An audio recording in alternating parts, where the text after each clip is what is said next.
Yo, yo, yo. Welcome back to the Get Into the Bag podcast, brought to you by YYC Hip Hop Daily, recorded at Solid Studios. I go by the name Polo Sho. I'm a YYC MC and entrepreneur.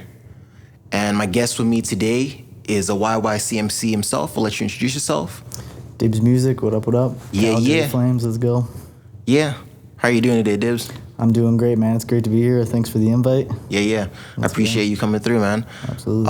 So yeah, let's just get right into it. We like to start off talking about hip hop, talking about what's local on the scene. Anything catching your ear? Lots of good local talent. I've seen, especially this summer, a lot of artists, doing music videos, and I did quite a few shows this year because last year, everything got canceled. There's a lot of artists struggling with that. So this year it kind of felt like a good comeback for everybody. I got to meet a lot of artists at, small venues. I haven't had the chance to do anything big yet, but I see a lot of movement out there, a lot of sound. Yeah. Any new releases that you're seeing that, like, on the local scene that you would say is like, damn, that's something that's really, someone's really making moves right now? Yeah, for sure. I mean, like a couple of buddies of mine as well, like Barry Daniels is making moves out there for sure. He's got a music video in the making now. I don't know a whole lot about it, but I've seen some photos and stuff that he sneaked. It looks pretty cool. So he's making moves. As for bigger artists too in Calgary, like Verse in Calgary, like I hope I'm pronouncing his name right. Versus, yeah. Yeah, man, he's like, I think he's one of the top up there for sure. I'm trying to link with him and trying to, get on that level for sure, because I can see some huge moves on his side. He's definitely a really great artist, a lot of great lyrics and hard work, so that's what we like to see. Word. Shout out to Barry Daniels and Versus. Barry Daniels was in our last cypher. He did our YYCHC Cypher 3, and Versus also did one of our Friday freestyles. That was last year. Yeah. Hopefully we can get them back for some content. But yeah, shout out to these guys. Definitely I see them making moves as well. So doing it big for the city. Let's move on to something more global or more international.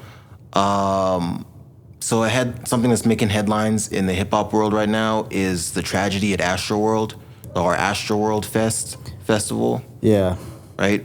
So for those who don't know, like, Travis Scott does a festival once a year in Houston, Texas. And it's a huge festival, like 20 to 30,000 people show up. And yeah, it's a big thing for him and the city, right? And so I still don't understand exactly what went down, because they're saying someone was injecting people. They're also saying, like... Yeah, I've heard so much stuff, and I've seen a lot of weird stuff, and I'm not like one of those satanic people, but there's some weird stuff going on about, like, behind the scenes, like the shirts that he was wearing. He had the sweater that had, like, a devil. Travis? Yeah, it was like an angel going through a door and then turning into a devil.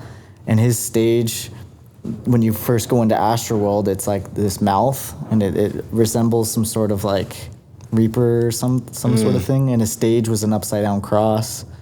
And and then people saying that they were injecting people. I'm not sure per se. A lot of people say there were, but then again, media manipulation, stuff like that. But I've also seen videos of him, doing the robot while people were down. Oh shit. Laying. So it's really hard to say. It's definitely misconstrued, right? Like, again, we don't know the whole story. It looks like there's lawsuits coming left and right? So we're gonna know the story. There's gonna be a verdict coming out of this. It's not looking good for him.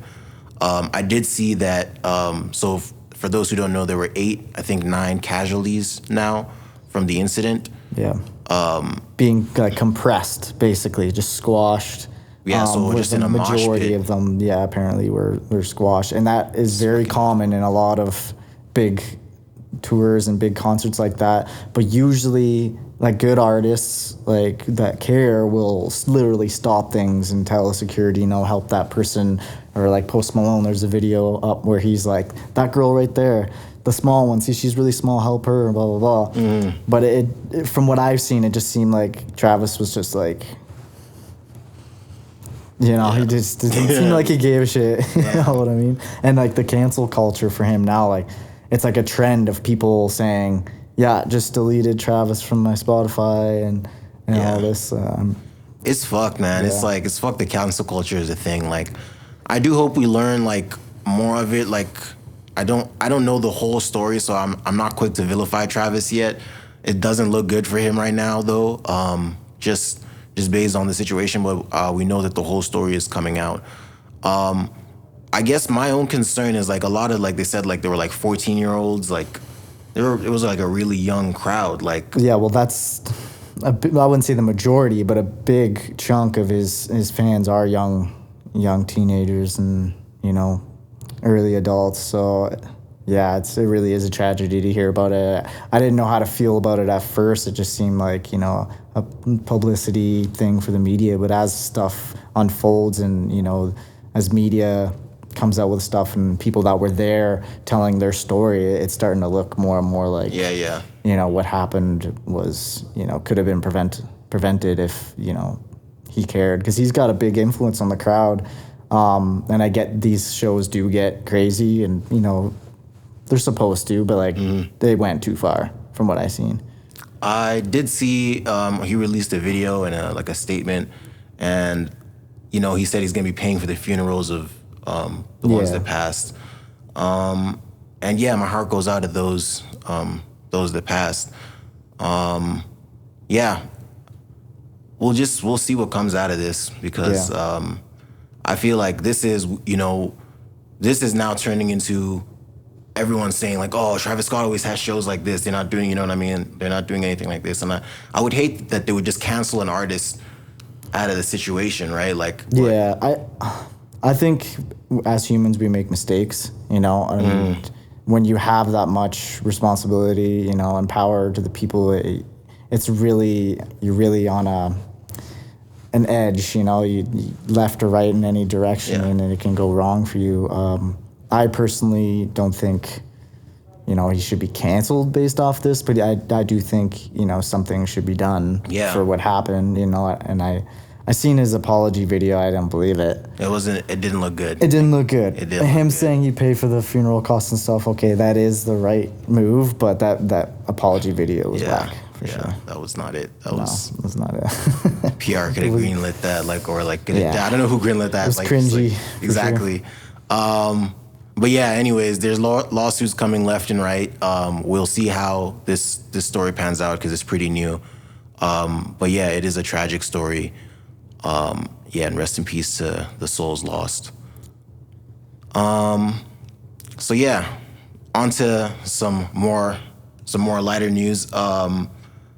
An artist that I guess we both like mutually fuck with, Russ, just released a new single, which is actually a part 2 to like one of his like breakout songs. Oh yeah, right from his debut. One of his top ones for sure. Off of There's Really Wolves.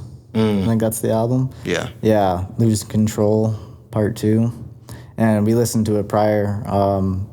It was good.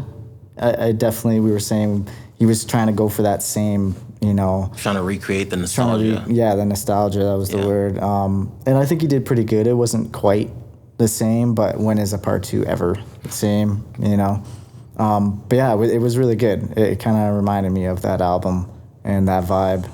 There was a little, I would say, there's a little more singing in this part 2, but it kind of seemed like the vibe he was going for was Losing Control was, when he was in the relationship and trying to make it work, and then years later it was part 2, him, after it was over. At least that's the vibe I got from it. Oh yeah, that's the vibe I got. That's what it seemed like. Living this flossy life now. Yeah. He still managed to like flex in the R&B cut, Right. That's some rap shit. Yeah, no, I was feeling it. Part 2, like I still like right off the bat, I still feel like part 1 is the better one, but absolutely. Yeah, man, it's great to see Russ still going, right? Because like we said, like he's definitely self-made, independent. Makes the beats. Yeah, makes everything. So like he's definitely like a beacon of light for like independent artists. Well, like the videos where he talks about the industry and how labels work, and it really does shine light on how it really is, and how it's very possible for any independent artist to do it. Obviously, it's going to take a lot more time, a lot more legwork, but the payoff is better. 100%. If you sell out a show, even though it's not as big, like you're paying the promoter maybe and just some staff, but like that money's all yours. That's a skill set to really have to run your own studio, produce, mix, master. Like that's like Russ has got to be my top 5 for sure. Damn. And on my list, yeah. Yeah. For current rappers at least. Word. Shout out to Russ, man. Because definitely. Ever since I found out about him, he's just been like a motivation, right? Like just like seeing his story, like, I feel like there was a trend a while ago, and not so much anymore, where it was like, hate on Russ, like it was like literally hashtag fuck Russ. Yeah. But it was literally, it was obviously like whatever that subculture of hip hop is just down to like, ride any trend. Yeah. Because anyone who's really like tapped in knows that, this guy put in the work, this guy is legit, and it's because people that don't understand the work and time I put in, they see him as cocky and full of himself. And yeah, I mean, that is a fact about him. That is definitely, but it's like, I feel like it's not cap though. Yeah.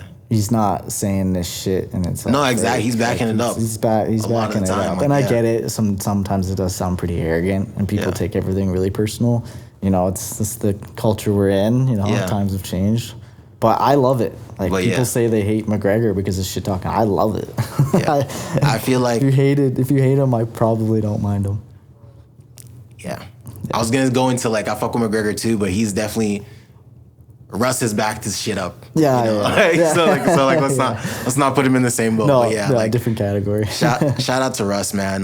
Definitely one of my favorite artists out right now, and just motivation to me, and I know like a lot of other artists. I would love to see him in Calgary. I haven't really seen if he's been around these parts. I know he does like big. Like, he does concert tours, right? Yeah. So like. It's just got to be the right time, right? Like everything's been weird for a while, so I think he was planning a tour, like I saw, like before everything like shut down with Benny the Butcher, but that just never that just never took fruition. But yeah, they were promoting it for a while there. Fair. But yeah, shout out to Russ. Just on the same topic of just like artists, I think we were also talking about like artists who like it's more than their music. Yeah. And I feel like a lot of artists kind of like, there's a lot of artists who are talented, but it's like in the brand of pushing their music, like in turning yourself into a brand, it's much more than your music, right? Yeah, market the movement kind of thing. Yeah. And, we're just talking about how there's people who, their game or what they're selling is music, but what we bought from them is something else, whether it was their personality, whether it was, just some other aspect of them, and now we're bought into their music, right? Yeah. So yeah, I see that with Russ. I see that with, I feel like at first, like, I wasn't really even rocking with a lot, like, the songs I heard. I had to really get into the album to find, like, the shit that I fuck with from Russ.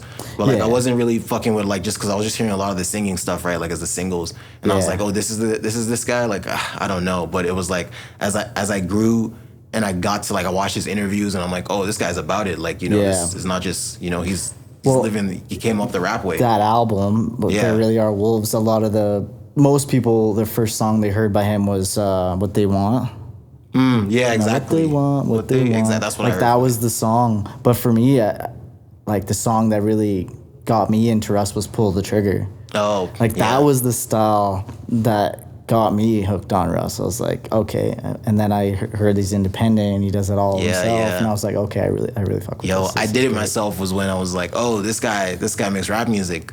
He raps too. Yeah. I was like, I fuck with that. That album, There's Really a Wolf, is like, it is really like one of those, like I didn't know who this guy was, and then I was like, yo, this is one of my favorite rappers just because of that album, right? Like, exactly. It really is like, it's a great body of work.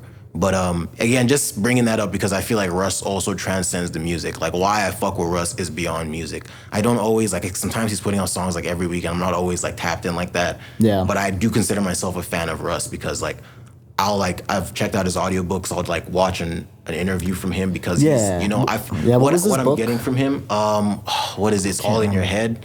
Yeah, it's all in your head. Yeah, that's right. That's right. He was talking about that book, and it sounds great. It and it's like a self-help book, yeah. Yeah, it kind of reminds me of this book called The War of Art, where it's basically like you know, the attitude of I'm gonna do this, but I'm gonna do it tomorrow. You know, and it's always pushing stuff, and it was just like the biggest part of, you know, success is not only manifesting it in the hard work, but you gotta always remind yourself that there's always going to be that resistance, you know, that thing saying, oh, not today, you know, finding any excuse not to do something, you know. Like I recently, this was probably a couple months ago, but it was raining and I went for a run, and the hardest part about the whole thing was just getting out the door, you know, just like starting it was the hardest part. But once I started running, you know, and I feel like that's what that book, he talks a lot about that aspect of probably how he started, you know, just people saying stuff, oh, you can't do it because I can't do it, you know, and that kind of energy will kill a dream real fast.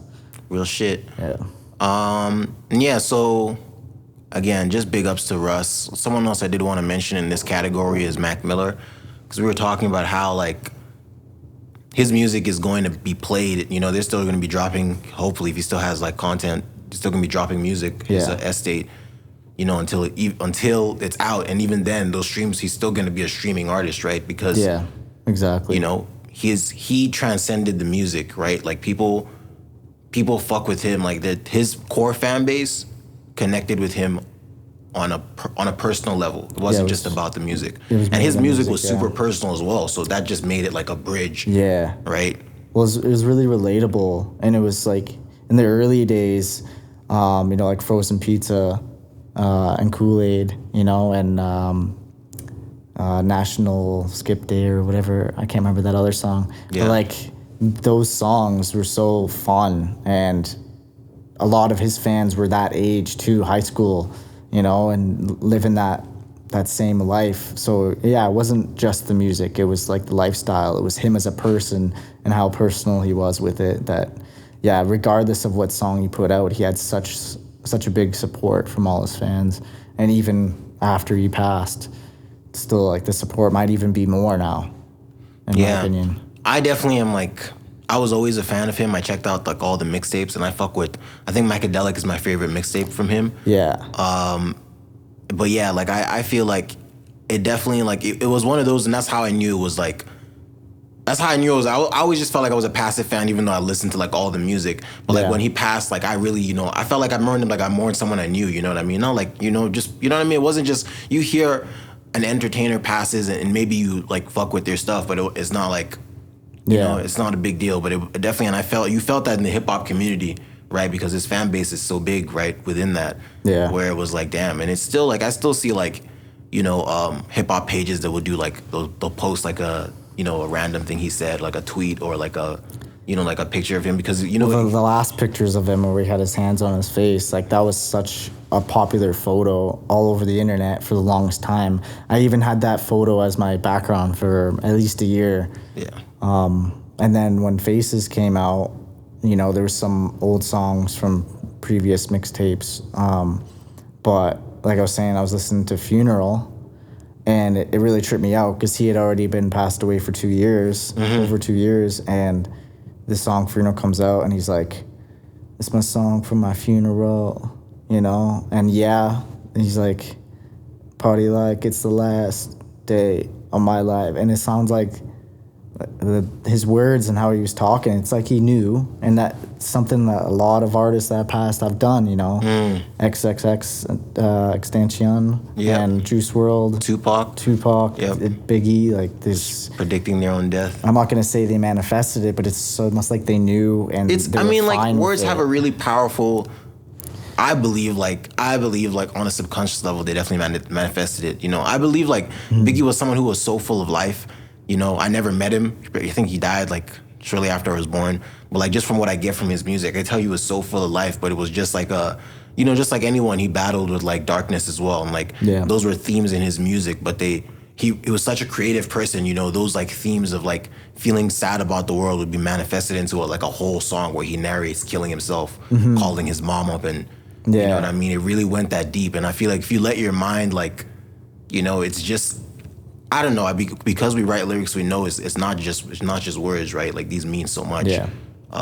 It's something, you know, he's performing that, like he's repeating that regularly, and then Exactly. Yeah, no, he had something great. And I'm gonna say this out of the possibility of making some people angry, but like I wonder how if he would have been that big if he didn't die. You know, like would he have fizzled out like most rappers do at a certain age, and he wouldn't have been as big, or would he have been like even bigger than he was? You know, no one we'll never know. We'll never know, but right? It's a thing that I think about. Like, Yeah. there's a lot of I find the biggest artists that leave on such a legend and a legacy are ones that passed away. I mean, other than, you know, like Eminem and I feel big like- artists like that yeah. are still around. Yeah. You know? I was gonna say, like, I feel like Big was like he was like the biggest artist in New York, like when he was alive, you know, and so like that, sure. you know, and obviously dying just amplified like the legacy of everything he had put out up until then, but he was definitely like, you know, I don't know, it didn't feel like it was a fad, right? Like it definitely like there were other people that existed at that time. He might have he was even the top grown guy. even into something even bigger. Yeah. And it's really sad. I think the rap industry has gotten a lot better. It's not so, you know, dog eat dog in like a physical way. It's still dog eat dog when it comes to talent, and you know, because it's really so flooded. But it's not so personal and you know, gruesome like in the streets and everything. There's still a lot of it, but I think in comparison to then, it's gotten a lot safer, you know, for artists to express themselves. And like diss tracks, like people will diss each other and then you hear them on a track the next year together. Yeah. Like, was that real? I mean, or- this is what we want though. This is what we want, because at the end of the day, man, like what Biggie died over nothing. Like that's really what that story. That's what that takeaway was. Like if it gets when you take it too seriously, when you take the music there, and like you said, like in a physical way, it goes there, right? And there's no coming back. We lost greats from doing that, right? And so it's like I feel like, you know, there is that, like, you know, as the fans were like, yo, like, if you're really about it, like, why you fucking making a song with this guy, right? Yeah, you know, yeah. but it's like, at the same time, this is what hip hop needs to be, right? Like, for it to continue to grow. You know? we real hip hop fans, we love diss tracks. Yeah, 100%. We're here for the great. moment, right? Like, we're here, like, yo. Nothing quite like it. Like, speaking of diss tracks, one of the best, well, there's at least two that I can think of the best diss tracks I've heard in the last decade at least is The Game is diss to Meek Mill. The Game, yeah. 92 bars? Was that it? No, it was I think it was called Ooh on Lil Mom. And it was like a World Star, like. Yeah, it was release. World Star. Yeah, that one, so it's not that one, and Eminem's Kill Shot. Like that, like I will say, MGK did better than most artists that went up against him. You know, he held his own, but Kill Shot was like wow. And speaking of controversy when it comes to disses, there's the one line that I think a lot of people didn't know how to react was when he was like, KL's the day he put out a hits, the day Diddy admits that he put the hit out that got Pac killed. I think everyone was like, wait, what did you say? Like, I don't know if a lot of people caught that. And that I think he apologized for it like later on. I think he did, Yo, yeah. but fuck, M was always like fucking always Wow. being like sharp tongued with fucking Diddy. Oh, man. yeah. Like, he's always had like fucking sneak lines. Always. But like, I don't know if that's, But it was like, there was no break in that whole song. It was just like, before you can even finish reacting from the first thing he said, he's already got another one. Like, wow.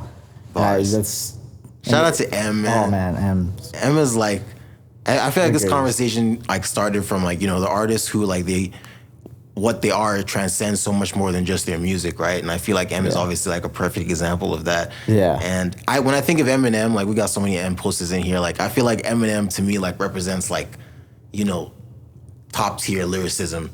And, you know, and like, he's so under, like, I think if you set yourself up like this all the time, it's less exciting because people just expect it. So then people undercut how big he is, you know, and then like people are gonna say, "Oh, this artist is better than him," when you know it ain't true. Oh, He's just doing it and I feel for like so M long. is also kind of like he's at the point where I don't know, like everyone loves to hate on him, so he almost like I feel like he bites his tongue sometimes. Like, you know, he almost just like Oh yeah, you know, he's not trying to like come out and be fucking like, yo, I'm the fucking greatest, right? Exactly. It just let the music do the talk. And then he also says he hates doing diss tracks because when he does them, people get bigger. because of his diss tracks. So exactly. he It's like- hates dissing people because it only helps their career. Yeah. And I get that. He's like, fuck. So that's when MGK did it, he so didn't want to diss him. And then MGK put the diss track, and he's like, well, now I have to, you know? Yeah. But yeah, man. Shout out to fucking M, man. But I guess this is just food for thought for artists. I know there's artists who check this out. Just, you know, it's so much more than the music, you know. Definitely something I think about a lot as well. Is like, what are you, you know, the clothes you wear, the way you speak, you know, like it's so just your personality, you know what I mean? Yeah. It just, all of that is like part of the pie plus your music that makes someone like be like, yo, I'm gonna be a fan of this guy for life, you know? And when you're under a microscope like that too, especially in the early parts of your career, you're already growing and you're just constantly changing, that it can be hard. Like Justin Bieber, for instance, I know it's way off from hip hop, but like I think he's great. He's a very talented kid, but coming up at that age, like of course he's gonna act out. At the well of course out, he's gonna act this way. Like imagine being under that microscope growing up. Yeah. Growing up at that age is already hard enough. Now imagine all that stuff. Yo, I think he kept it pretty cool, man. I think he did all right. like, you know, like he could have been a lot worse. his age mates all like, when I think of like when I say age mate, like his peers, I would say like Miley Cyrus, like, you know, the ones that really act out. Demi Lovato, like just you know, I feel like they all had like they were all like moment. you know, youth like stars, and then they had their moment where they're like, yo, they're just being misunderstood adults, and now they're all like cool again. Yeah, but it's like when I think of like what Bieber's own was to like all the others, I'm like, he was like really chill, you know, like it wasn't even. Well, yeah, he obviously had some good management too, right? And he had some good people on the come up, and that's why it's weird for artists that didn't blow up really young. You know, they really got to hone in on themselves and kind of figure out who they were. Like even for myself, like I've been rapping since I was young, but under a microscope, actually being out there and making music, it's only been about 2 years. So I was already fully developed, you know, like in a sense, like I was, you know, 25, 26 years old. I already kind of knew who I was within reason. So like I already had an understanding, and I was already kind of stable in my life to where, you know, the fans that I had in the beginning are still fans now, because the music's changed, it's evolved, it's gotten better, but I'm still me. I'm still, you know, the same person with the same beliefs, and you know, I'm not married to my beliefs. You know, I'm open to ideas and everything like one should be, but yeah, I haven't really acted out yet. That's fair. Give it time. Yeah, man. I guess now that we're, you know, just kind of like talking about you getting into music, just a little bit more insight into like, you know, your inspirations when you got into music. Like what was it that drew you to rap? Oh man, well my dad, he was super into like metal and rock and stuff like that, like old school metal, like, you know, Ozzy and Motley Crue and stuff like that, and so it was influenced to music right away. And my mom was like more Christian, you know, so she never got me like those cool songs, so I listened to like, you know, Much Music and stuff like that. Yeah. But I had 2 older brothers, and I remember, oh, man, I had to have been 8, maybe 9, and my older brother came into my room and handed me 3 CDs and was like, "Don't tell Mom." You know, he like handed me them and closed the door, and I look, and it was Kid Rock, American Badass, Eminem Show, and I think it was Limp Bizkit. Chocolate Starfish, Hot Dog Flavored Water. Yeah. And, you know, I just put that in my cassette with the headphones, and I just jammed out. And so I got like, you know, this rock, this grunge metal rap, and then Eminem. So I was just constantly influenced, and I knew all the words. Damn. You know, any new album that came out, I always got, you know, and I gravitated towards hip hop over everything. You know, I still listen to like Linkin Park and all those big artists, you know, in the early 90s, 2000s. And then it was probably high school, you know, 13 or 14 years old. We used to kind of do like funny freestyles just for fun. But no one knew that I was like going home and then writing stuff and like actually writing stuff and trying to get better and better. And this was really secret. Like I didn't really tell a whole lot of people. It was just kind of my thing. And then when I finally like came out and like did a song, people were like, "This is pretty good." Like thinking it's like the first time I ever did anything, but I had been like developing it for a long time. So years later, when, my older brother was like, you gotta do it, you gotta try, you gotta at least have a good stab at it, at least regrets in the end, right? You gave it all you got, you're not at the end like wondering if I could have done it. So I really knuckled down and tried to make something big in 2018, 2019, and that's when I put out my first single, Going Through It.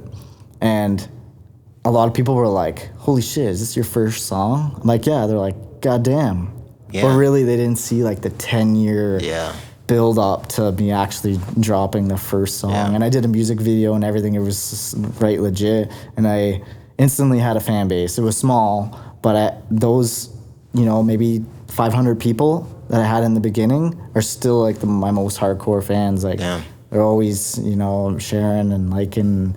And I find I haven't quite built that small foundation bigger from there. I've gotten some more followers and stuff, but that initial jump on Going Through It was really what kind of kept me going. Those fans, those listeners, And I always told myself if I had 5 listeners, I would still make music, for those people. Yeah. And it is frustrating. It's hard when you put all this work and all this money and time into something and you don't really get a return. But I think that just develops thick skin for when it does happen. You're going to be more comfortable with yourself, because as everyone knows, failure is really important. I think, people don't really see much, value in failing, but there is a lot.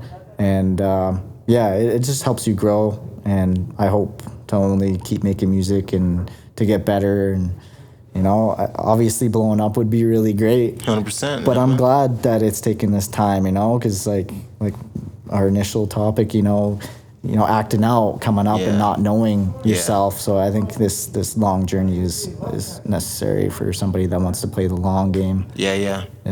I think I fuck with Benny the Butcher. I'm actually wearing a Benny the Butcher hoodie right now. And he had a bar I saw on a feature recently, and he's like, yo, you get in this game, you better get in it hungry. And I'm like, that's embodied, to me, that embodies rap. You can't half-ass do rap. There's no you're either in it all the way, or it's not gonna, you know what I mean? That's the only chance you have to make it, is if you put your 100% into it. 100%. And if you ever think, I'm not too sure about this song, that's the song to put out. Because if you're not sure about it, chances are it's because you're scared. And if you're scared, that means it's important. So I don't know how many times I had a song I was like, I don't know about this song. It kind of like puts me in a vulnerable state, or like, I don't want them to think of me like this. When it gets real, when you're talking about some things that might, I'm not saying like, I killed a man and I buried him here and blah, blah, blah. I'm not talking about ratting yourself out. I'm talking about making yourself vulnerable in a sense where it's like, this is, I fucked up and I did this and I learned to whatever. Those are the songs that really will touch base with a real hip-hop heads, that want to hear the storytelling and, real hip-hop. Lyricism. Yeah, like we all like our fun songs that we can just jam to and got a good 808, but I think real hip-hop heads want to hear a story. I think, man, when you look at the rap game, like, no matter how good, like, the 808 guys are, like, I don't want to, like, dismiss anyone's sound. I do feel like the top guys are always good lyric, like, they don't even have to be powerful lyric, but you know what I mean? Like, they're good with lyrics. Yeah. It doesn't have to be on some Eminem lyricism shit. No. But you know what I'm saying? Like, it's, at the end of the day, like, if you take everything else away from them, this person is a cappella, is still like at the core of hip hop. Like that's why this guy's winning right now. Exactly, yeah, and that's something that I'm growing as an artist, because when you first start out as an artist, it's as long as the last word in the rhyme rhymes with second, so you can say whatever you want, but as long as you say the same rhyme, But now I'm getting to this point where I want to do, the same 3 rhymes in a bar that matches this second one, like instead of like, I'm walking my dog to the park and I'm trying to get to a point where I can make a spark. Like instead of just one rhyme at the end, you got like multiple rhymes in each line. And that's what I'm trying to get to, let me think of something like, hit the trigger, hit it, I'm in it to win it, get it, the lieutenant, I've ended up killing, painting pictures so vivid, like same like stuff like that. And it not only does it sound clean, and it also like shows skill, and people will listen longer if you got something like that. At the end of the day, like when we point out like Eminem, for example, and we say like, oh, his raps are lyrical, that's what, if you broke it down, like all he's using is like all these like literal techniques, you know, like alliteration. What you spoke of there is internal rhyming, you know, having the rhyme before the last bar that hits, right? Like things like the thing you said about nothing rhymes with orange. It's like I think of so many things. Like George walked through the 4-inch door hinge and spilt a bowl of porridge and put his stuff in storage. Like I was like, damn, a lot of things rhyme with orange. You know, like fuck, okay, cool. But yeah, definitely just like I had a guy in here the other day, and I guess this was like one of his first recording sessions, and he had asked me before he came for the session, he was like, hey, I want to, if you can help me with writing, and I never really get asked to do that, but I'm like, yeah, sure. And really, I was just explaining this whole thing to him as well, because he was asking, he was basically, well, he showed me like what he had started writing, and he basically was hung up on how, you know, how you're like, the rhyme scheme has to be, every second line has to rhyme with the fourth line. He also wanted every first line to rhyme with the third. You know, and he had like written like maybe 9 bars, like he'd written the verse, like, and that he was keeping that going. I'm like, no, you don't. This is a formula that's good, but you can switch it up, right? And I feel like when I explained that to him, he was like, you know, I could see like I don't have to keep the window like in his eye, like, oh shit, you know. And that is the big thing that artists struggle with in the beginning is the transition. You know, like finding what the good timing, you know, and literally it's a lot of just editing at the very end of just move this syllable one spot, or maybe you need to get rid of that syllable completely and not have something there and drag out the word a little bit, you know, not too much, like not like Drake or someone, he's like trying to do, or Nicki Minaj, they call me Nicki, you don't want to do that, but hey, whatever, it worked for her, but it's a fine line between the fine details in your music, and you want to be your own character. You know, you don't want to be, you know, oh, that rapper sounds like so and so. You want to be like, oh, that's Polo G, sounds like Polo G. You know? Yeah.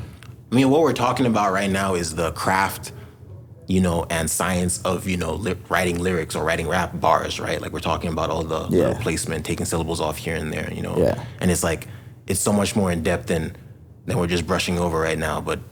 Again, it's just like you're saying, it is about like just developing your skill, getting better at your craft every day. Yeah, absolutely. Word. Yeah. We're gonna get into some rapping, because now that we've been talking about some rapping, now we're gonna do a freestyle over a beat that I got here. I did want to ask you if you have any new, like anything coming out, like we can expect. Like, well, I think on the last freestyle. We had here, I think I was here with Barry. I kind of sneak previewed one of my songs that just released called Sober. That was a dope record.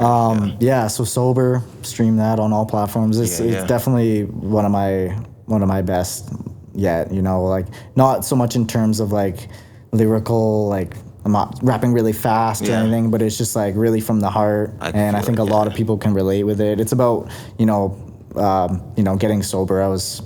I'm 8 years drug free now, I just talk about, you know, losing friends, you know, and that whole change in lifestyle and how I am now, and it was basically just a toast to the people that I'll never see again and everything like that. But recently one of my songs on TikTok called Van Gogh kind of I don't know, people were using it a lot for their art. So they would be painting something, or they'd be at a museum, and my song was playing. So I was like, damn, okay, this is kind of trending on TikTok. So I talked to my videographer, Mac Tabelis, shout out Mac, and we're thinking about doing like an 1850s style music video, since like Van Gogh, you know, Netherlands, 1850. So I'm talking like 1800 style clothing, you know, candles and lanterns, and I got a buddy with a farm. We're gonna ride horses, and we're gonna do it all legit. Not even gonna get a painter to paint like a photo and everything. I don't want to give too much away, but it's gonna be really cool. So we're looking at probably releasing that in the spring next year, depending on how everything goes. But I'm looking forward to that. Word. Let's get right into this freestyle. All right, let's do it. Straight from the dome. Let's go. Straight from the dome. And yeah, we'll just outro out of the freestyle. You want to kick it off for me? How do you feel, man? I feel good. I'll start it off. Let's start it off. All right. Yeah, so yeah, man, just touch it. I'll try to hop on like immediately you get off it, and yeah, we'll just try to get through this beat. I think this beat's like 3-4 minutes long. Okay, sounds good. Yo, DIB. Shout out YYC Hip Hop Daily.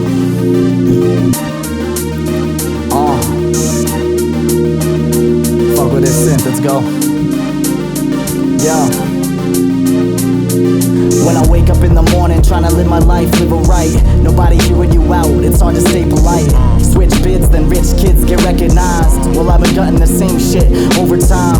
You ain't hearing my voice, not a fucking sound. These lyrics are scientifically proven compounds. Script pages to rip stages, not push around. Taught enough to be humble, so just stand your ground. If I wasn't living my life, I'd be dead inside. If I never follow thoughts, subdivide. Never dealing with pain like it was pushed aside. It's only temporary for these tears that I've cried. Kick it, yeah, to the limit. Polo G, man, let's get it. No limit. Hey yo, I go by Polo Sho with shout out to Polo G. I know he fucks with me when he meets me. Yo, I'm trying to do it for my city. Keep it living kinda jiggy, you know what I mean? Hottest on the scene. Spit it like something coming out your throat like a phlegm. Yo, I'm not one of them, I'm the best of them. They pussy like some estrogen. I'm going in, like the pen when it hits the sheets. Yo, I'm just magic when I touch the beats. Check out this next trick, pull it out of my sleeve. Yo, ain't no one fucking with me. Pass it out to DIB. Tryna get it like that, tryna get it back. Every time I talking no facts, and we get it back, and we tryna get it racked like it's, now I'm chilling in the basement, never paying for a placement. Doing shit, man, you can never take it back. It's motherfuckers tryna take it like that. It's DIB, do the shit till I DIE, got the TIE, I got the team with me. There is no I in team, and I don't know what to do, but I've been on the scene, and I'm just tryna keep it real, I'm just tryna keep it me. Everybody tryna be somebody else, and I don't know anything but the work and the time. I'm just tryna do it for more than the wealth, like, more than the wealth, I told them fuckers I don't need their help, I'ma do it by myself like my man Russ, I told my team it's just me and you, Word up.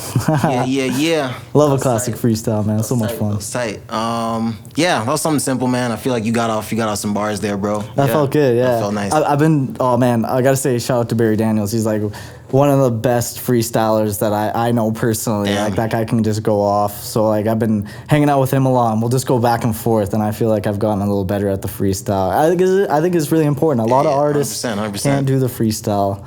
It's good to have, man. It is good. It helps with writing too. 100%. I was just gonna mention that. But yeah, man. I don't want to take up any more of your time here. Like this, it's been a great episode. I feel like we definitely got off a lot of great topics, had a lot of great moments on here. I want to thank you again for making it through today. It was kind of short notice when I asked you to come through, but no worries, man.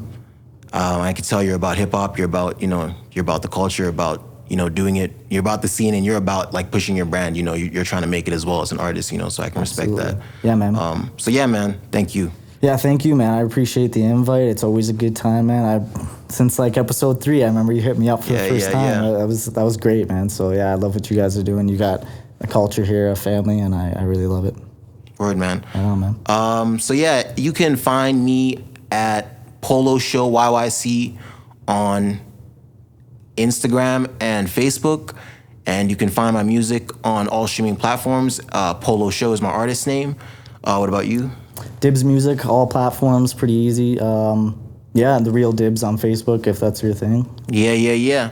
So yeah, make sure to like and subscribe this video. Subscribe to this channel.